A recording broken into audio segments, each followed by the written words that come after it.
ইসলাম তো সাজগোজ শিখাইছে, রাগ হয়েন না। দুনিয়া ইসলামের আগে কেউ সাজগোজ জানতো না। ইসলাম নারীকে শিখাইছে সাজগোজ কাকে বলে, ইসলাম শিখাইছে ফ্যাশন কাকে বলে। নাইলে এই হাদিস কেন বলতো আল্লাহু জামিলুন ইউহিব্বুল জামাল, আল্লাহ সুন্দর সৌন্দর্যতাকে পছন্দ করে।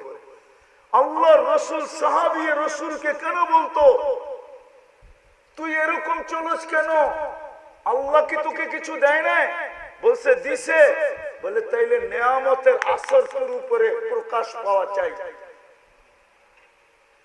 ইসলাম তো দুনিয়াকে সাজগোজ শিখাইছে, ফ্যাশন শিখাইছে। চলেন আমার লগে ইতিহাস নিয়ে বসেন, আমাকে দেখান ইসলামের আগে কে ফ্যাশন জানতো। দুনিয়া ফ্যাশন জানতো না। ইসলামের আগে স্বামী জানতো না স্ত্রীর হক কি, ইসলামের আগে স্ত্রী জানতো না স্বামীর কদর কি, ইসলামের আগে মা বাবা জানতো না সন্তানের মায়া মমতা কি, ইসলামের আগে জানতো না সন্তান জানতো না বাপের কদর কত বড়, বাপ মা কি জিনিস। ইসলাম শিখাইছে বাপ মা কি জিনিস।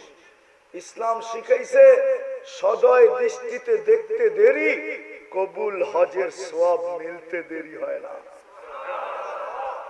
আমি তো বলি কবুল হজ না, ইসলাম শিখাইছে সদয় দৃষ্টিতে দেখতে দেরি, জান্নাত নিজের নামে লেখায়া নিতে দেরি হয় না।